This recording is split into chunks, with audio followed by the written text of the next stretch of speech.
Hello everyone, in this lesson we will learn classical models. The learning objectives of this lesson include, firstly, understanding classical models with specific examples. Secondly, being able to calculate the probability of simple random events in classical models. The focus of this lesson is to be able to calculate the probability of simple random events in classical models. The difficulty lies in determining the likelihood of sample points when calculating the probability of classical probability-related events. Let's first review the knowledge we learned earlier. Probability theory is a mathematical branch that studies the laws governing the quantity of random phenomena. There are many uncertain phenomena in our lives. We define random phenomena as those that can be observed repeatedly and have regular patterns under the same conditions as our research objects. The characteristics of random phenomena are limited results, unpredictability, and frequency stability. We refer to the implementation and observation of random phenomena as random experiments, usually represented by the uppercase letter E. We are interested in randomized experiments with the following characteristics. First, the experiment can be repeated under the same conditions. Second, all possible outcomes of the experiment are clearly known and not limited to one. Third, each experiment always happens to yield one of these possible outcomes, but it cannot be determined in advance which outcome will occur. The sample point is every possible basic result of a random experiment. The sample space is a collection of all sample points, and random events are a subset of the sample space. Next, we learned about the relationships and operations of events. This includes the inclusion relationship of events, as well as events, base events, mutually exclusive events, and mutually opposing events. In this lesson, we will learn classical models based on these knowledge. The measure of the likelihood of a random event occurring is called the probability of the event. The probability of event A is represented by the first letter P of the probability English word.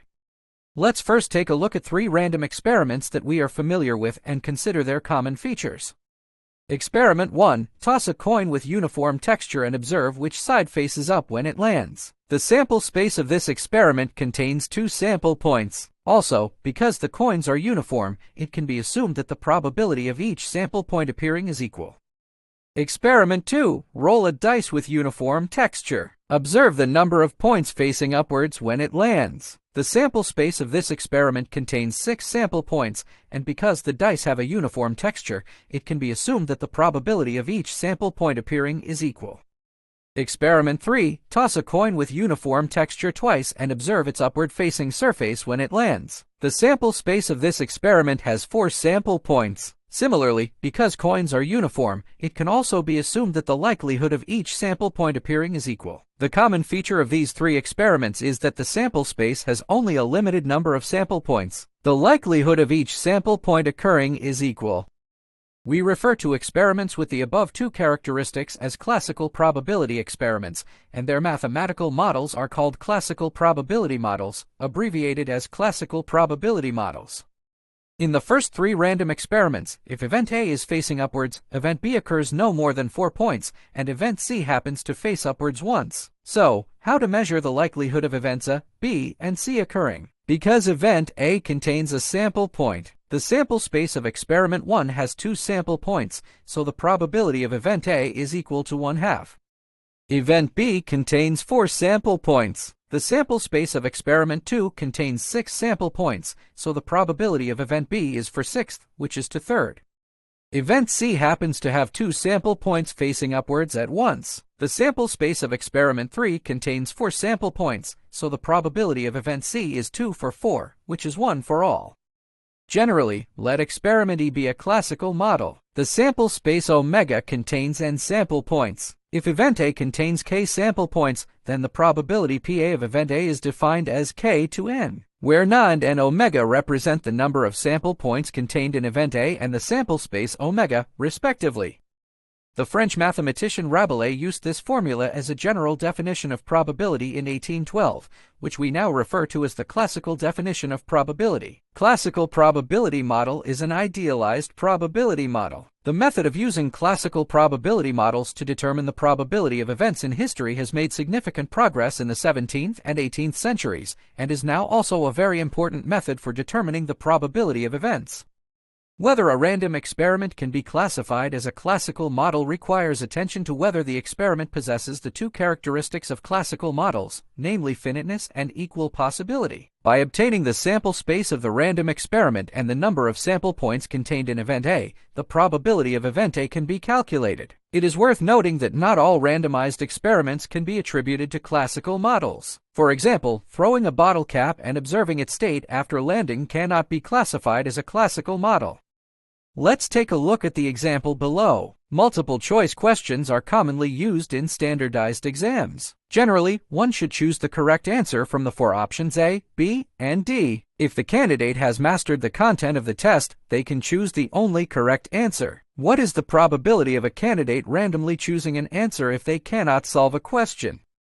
Because there are four possible outcomes for the experiment, A, B, C, and D. The candidate randomly selects an answer, indicating that the probability of the sample point occurring is equal. Therefore, this is a classical concept, so the probability of answering correctly is 1/4. There are also multiple choice questions in standardized exams. Multiple choice questions are to select all correct answers from the four options A, B, C, D, where at least one of the four options is correct. Which do you think is more difficult to choose correctly, single choice question or multiple choice? Why? If at least one option is correct, there are 15 possible choices. There is only one correct choice, so the probability of guessing the answer correctly is 1/15. Compared with single choice question, the probability of guessing the correct answer is much smaller. So guessing the correct answer for multiple choice questions is more difficult. Let's take a look at another question. Roll 2 evenly textured dice, marked as number 1 and number 2, and observe the basic results that may occur on each of the two dice. Firstly, write down the sample space of this experiment and determine whether it is a classical model. Secondly, calculate the probability of the following events. Event A is the sum of 2 points, which is 5. Event B is the sum of 2 points, which is equal. Event C is the number of points on dice 1 is greater than the number of points on dice 2. We can use the rows and columns of a table to represent the results of dice 1 and dice 2. There are 6 possible outcomes for number 1 and 6 possible outcomes for number 2. So the sample space of this experiment consists of 36 sample points. Due to the uniform texture of the dice, the likelihood of each sample point appearing is equal. Therefore, this experiment is a classical model. The format of the table is beneficial for our analysis as it can clearly present all sample points, but the expression is relatively cumbersome. The form of a set can more concisely express these 36 sample points. Event A is the sum of 2 points, which is 5. We can easily find these 4 sample points in the table, so the probability of event A is equal to 4/36, that is, 1/9. Event B has 2 equal points, and it can be clearly seen in the table that there are only 6 sample points. Therefore, the probability of event B is 6/36, which is 1/6. Event C is that the number of points invested in investment 1 is greater than the number of points invested in investment 2. When the number of points on dice 2 is 1, dice 1 can only take 2, 3, 4, 5, 6. When the number of points on dice 2 is 2, dice 1 can only take 3, 4, 5, 6, and so on, resulting in event C containing 15 sample points. Therefore, the probability of event C is 15/36, which is 5 deaths. Here is a general idea for solving classical conceptual problems. Firstly, clarify the experimental conditions and the results to be observed. Use appropriate symbols, including letter numbers, word groups, etc., to represent the possible results of the experiment. With the help of charts, we can list all possible outcomes without repetition or omission. Secondly, based on the actual problem situation, determine the equal likelihood of the sample points. Thirdly, calculate the total number of sample points and the number of sample points included in event A, and determine the probability of event A. Classroom summary. In this class, we learned about the characteristics of classical models and the calculation of classical models. Limitations and equal possibilities are 2 fundamental characteristics of classical models. List method and chart method are 2 important methods for describing sample space. That's all for this class. Goodbye, everyone.